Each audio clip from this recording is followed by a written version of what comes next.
So you've come back. Well, that's good, because it means you were listening to me when we last spoke. After all, it means you've learned something. Vampires burn so easily these nights, like dry kindling. They just go up in flames because they're not listening to their elders. They're not listening to vampires that know a little more. I do enjoy coming out at twilight, such as this. The sun has only just gone down. There is still enough light to navigate the countryside. And I heard what you were saying to your companions in your coterie, that surely a Cainite or kindred wandering in the countryside is insanity. You've all heard the tales of werewolves hunting down vampires in the countryside. Well, as luck would have it, I am quite close companions with another vampire who's fairly highly ranked in an organization that, well, has seized this territory from werewolves. Don't you worry, we are quite safe. Quite safe here. We should talk a little about other threats, because the werewolves, yes, if you were travelling between cities, I would be concerned. If I was in the middle of the suburbs, I might be concerned. But the organization, the creatures that pose us the greatest threat tonight, are the mortals. And there is nothing so indignifying as being hunted by your own food source. But such is life. That is the way we are now. This second Inquisition that you so often hear about, the boogeyman to our kind, existed for little more than a decade, and yet they have already purged a number of us from existence. Some of our greatest domains put to the torch, sometimes literally, by kine. Does it not just make the blood rise up? But the Second Inquisition is not some monolithic entity that acts as one that shares information from point A to point Z. That's not how they work. I am no expert, but I do know that the Second Inquisition is a name we have given them. Because they are all kinds of bodies, governmental bodies, they are bureaucratic bodies, they are private organizations, in some cases private paramilitary companies. These groups that we call Second Inquisition do not share information, because just like anyone who has tasted a little bit of power, they want to keep it to themselves, because they think they're right. So you have fundamentally, fanatically religious inquisitors. You also have inquisitors that are doing this for science, and you also have inquisitors that wish to seize us alive, such as we are, and find out a little more about us. What makes us tick? Do we tick? I suppose you would have to ask an inquisitor that's delved within a chest cavity. I don't intend to do that. But let us, as we often do, go to the start of the Inquisition journey. At least this one. No, we could go back further. You might recall that I mentioned to you that the reason the Inquisition came after us so fanatically in the Dark Ages was because we pushed them to do so. It was our action, our pride, our foolhardiness that resulted in them being manipulated to turn on us. When an overreaching Bruja commands an Inquisitor to take out my gangrel rivals in this territory, they're impure, they're unholy, the Inquisitor nods. She takes all of the information given to her, quite readily, by the Bruja. She goes to the gangrel's haven, she burns that little coterie out, but then she has a decision to make. If those things were unholy, if those things were unnatural, what was the monster that commanded me to come here? They certainly show the same telltale signs of being a creature of darkness. And so that Inquisitor gathers some friends, goes back to the Bruja, and burns the Bruja out of their haven. This happened for centuries. And the Inquisition, the First Inquisition, only really died down when the Camarilla was brought into force, and some hubris taught us, well, if we got the Masquerade, we'll never be caught again. It is perhaps an irony that it was the Camarilla that caused the Second Inquisition to really gain its feet. Yes, books like the Jihad Diary, if it fell into the hands of the CIA, some great intelligence organization, may have spurred them into looking into our existence, but a piece of what could ultimately be fiction or the ravings of a madman isn't going to set an entire government on our trail. No. That took the concerted effort of the Camarilla. The founders of the Masquerade, they led to the Masquerade's downfall, at least in some domains. And perhaps I should give you the example of one such domain. I'll tell you the story of London. The Camarilla realized that rather than going to war with the Sabbat using their own blood, they would start using their mortal assets to do so instead. They had grown so deeply embedded into surveillance organizations, into intelligence organizations, they started feeding them information about Sabbat, calling them terrorists, saying they were harboring terrorists and other fundamentalist groups, and so they would use the Inquisition to move in, purge. You can see the trend here. This happened 800 years prior. Well, the Second Inquisition, as I call them that as a larger body, although as we have ascertained they do not work in a synchronized fashion, they started learning. And London was where it all came to a head, because there was a Cainite of London. I knew him as Mithras, the god emperor, the unconquered sun. Very much a god of war. Came over with the Roman invasion, but existed for many millennia before that. One of the eldest Ventru to exist.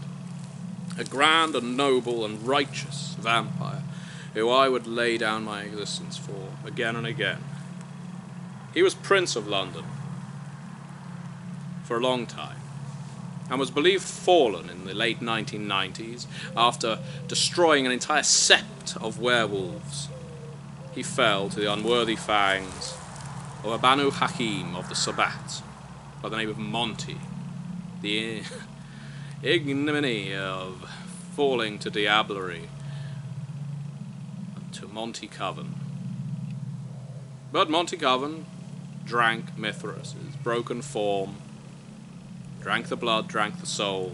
Mithras was no more. Except Mithras did, of course, survive. Mithras existed within Monty Coven, because what young diablerists never understand is they need to take their fill and leave. If they keep drinking, they will just find their personality gradually replaced by the more powerful vampire they have devoured. And so this happened to Monty Coven. I know because I was his advisor, just as I was Mithras' advisor before Monty. And Monty, as Mithras, wished to regain his praxis. He was always the Prince of London, but Monty was Sabbat. Mithras was nominally a Camarilla. And there was a new prince in town, Anne Bosley, formerly Lady Anne, now Queen Anne. So Mithras stuck to the shadows, arranged a shadow government, one could say. And so it was, for a little while at least. Mithras came to me in recent years, and he said, "There is a war coming, a war that I have been anticipating for over 1,000 years, the war that I have sought." Mithras was a god of war, you understand, and so he said, "This war is going to come to London's very streets. My domain will be drenched in blood." And I said, "My prince, then we must arrange the battlements. We should arrange to fight back. We should arm ourselves, or we should all flee. We should hide, we should hunker down, lock ourselves in our sepulchres and wait for this war to pass." And at the time I thought he was talking about mortal terrorism, perhaps, or the Sabbat arriving in number that would not care for Monty Coven as Mithras. And he corrected me, and he said, "The war at our door is the Inquisition. The Inquisition will attack our city. You," he pointed at me, "and my cult must leave. Must move the cult to a safe harbor, another domain under his control. All take a vial of his blood, his vitae, and leave the city for him to defend. I did not ask him why he did not speak to the other kindred of the city, the ones not of his cult, the Lady Anne, Valerius, other great kindred, but he did not inform them of this coming war, and so we left, at our prince's order, with his vitae around our necks, him with enough to keep him fueled for battle, we could say. And so when battle arrived, Mithras watched as havens were burned, kindred fell in the streets. This Second Inquisition, they tore through the London Underground. They visited all those abandoned stations that the Nosferatu thought they were so smart to inhabit. They went to the old places and the new. They purged London of its kindred. And you may be thinking, why did Mithras not stop this? And I cannot speak for that. All I know is he got the war that he had been wanting, his great bath of blood. All those kindred that had clearly failed him time and time again fell, until it was just Mithras standing. When the Second Inquisition came to his door, he met them with righteous anger, great might, and bravery. He fell, but took many of them with him. But I can be assured that he fell with a smile on his face. Is Mithras gone? I know my lord and prince better than that, but London was purged clean. The Inquisition are capable of this. One could ponder, if Mithras had informed all other Camarilla vampires that this was happening, would the Second Inquisition have even gained enough wind, enough impetus to move on to another domain? If they had been neutered there and then, would they have been stopped in their tracks? Perhaps. Maybe Mithras wanted it this way. He is not the sole figure to blame for this, not at all. It was the Camarilla who had constantly been moving mortals around like they were playing on some great military map. And Mithras was only ever Camarilla in name. He wanted this, he enjoyed it. London suffered and burned and bled at his pleasure. But the Inquisition were not done. Whether it was through information gleaned in London or elsewhere, whether it was the same part of the Inquisition that did this, I do not know, but I do know that the next place they targeted en masse was Vienna. Vienna. What do you know of Vienna, child? What kindred are known to inhabit that august city? The Warlocks, Clan Tremere. Yes, there are other kindred there, but it is known that the Tremere stronghold was in Vienna, and you notice I use the word was. I cannot attest to how they did it. But the Inquisition successfully decapitated Clan Tremere in their very home. Imagine the pyramid with no peak. Is it still a pyramid if its head has been cut off? My understanding is the entire Council of Seven, even Tremere himself in whatever form he took, referring to that jihad diary I was telling you about, he was, by that point, an armless, legless, and spineless worm, quite literally. They all burned. They all met final death. Tremere lost their leadership.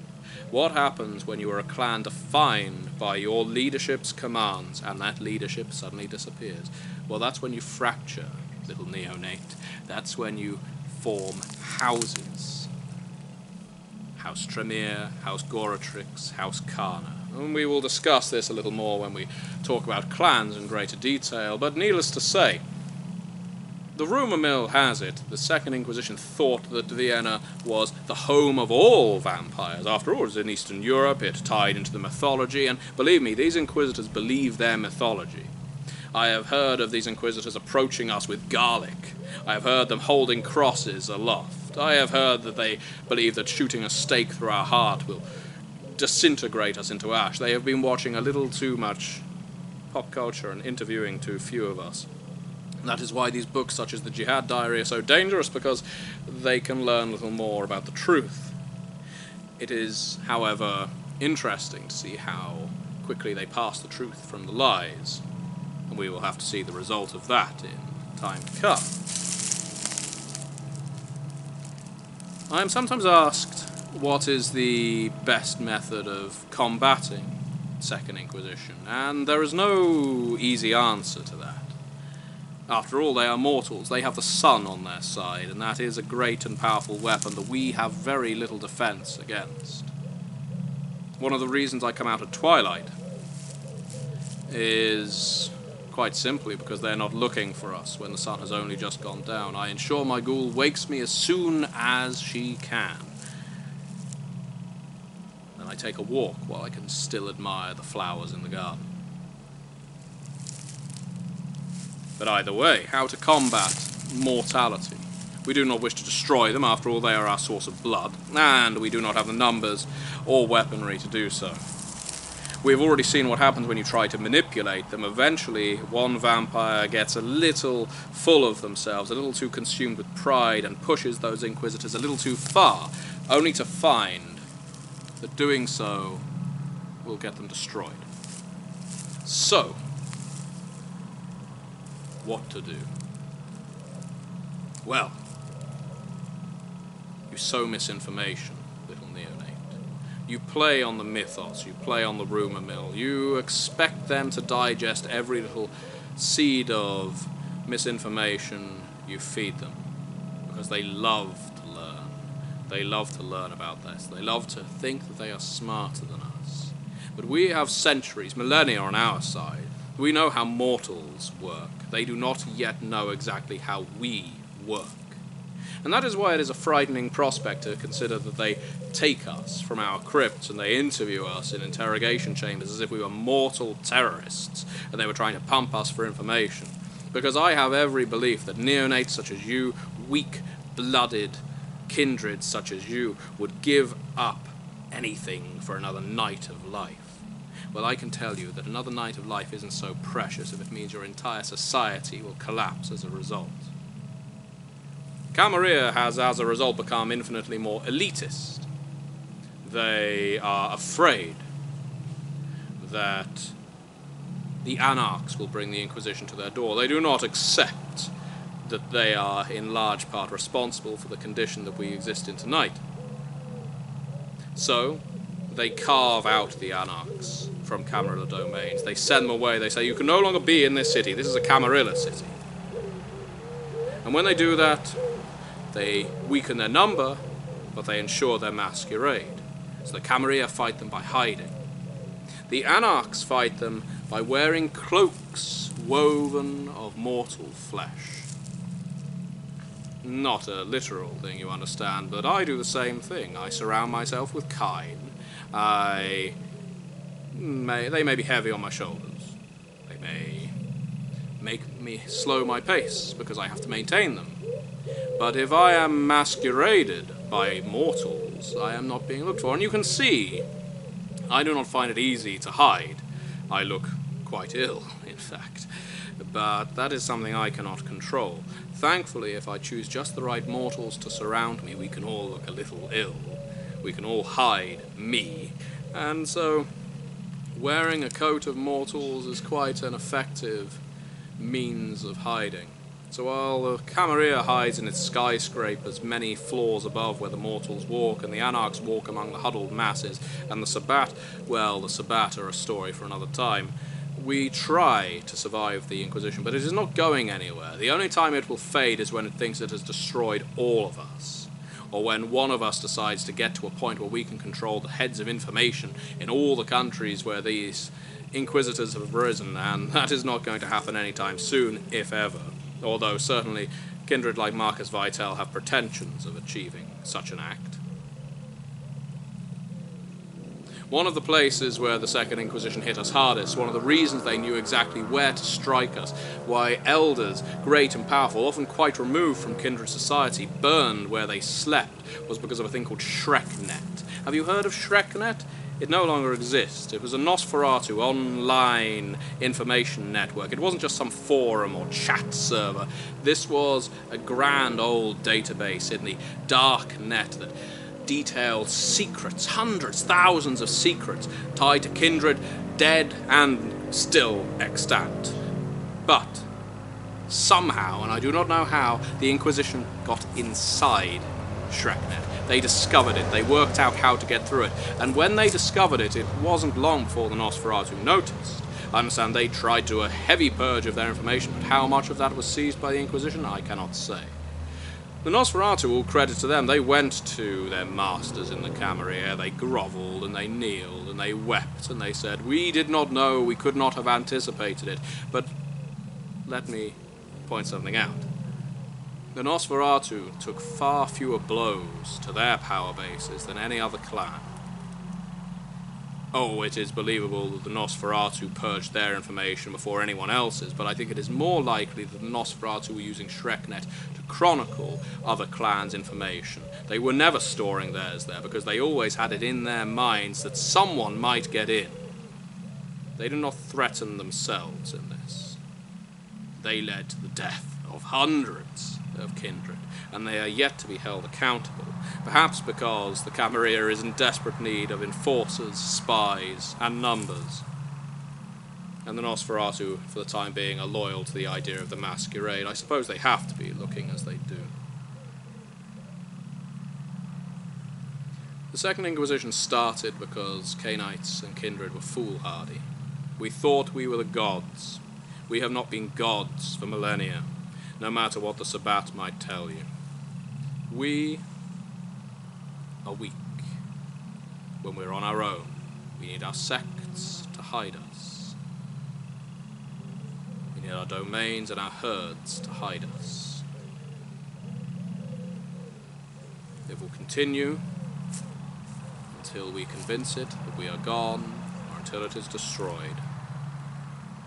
Or we come to exist in this new state of being, of permanent fear that we might burn any day, any night. There is no way for a Cainite of my age to exist. So I have plans, and you should make plans as well.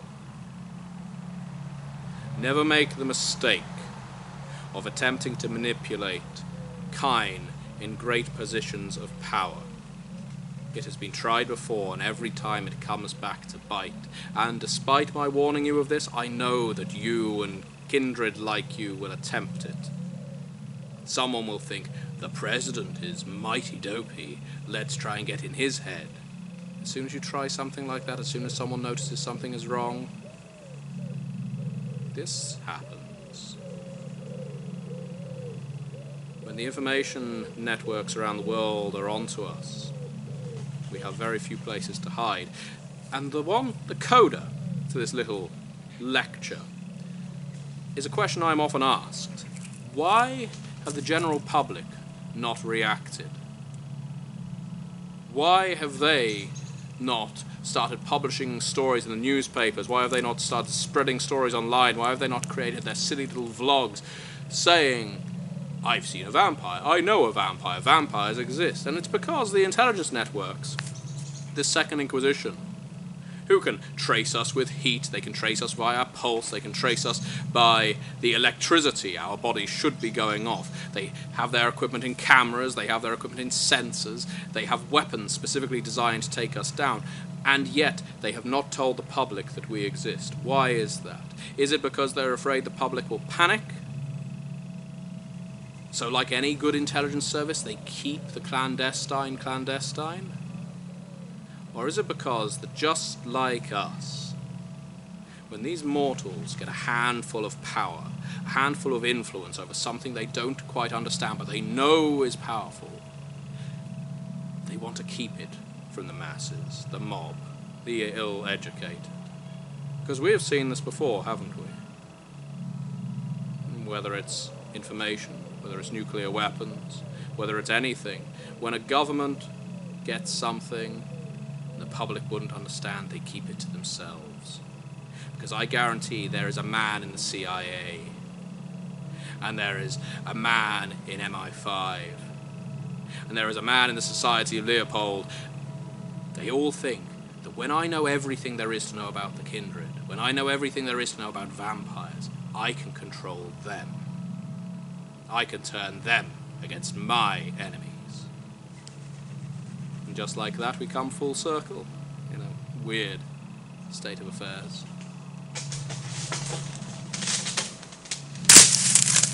I think that's my time to go.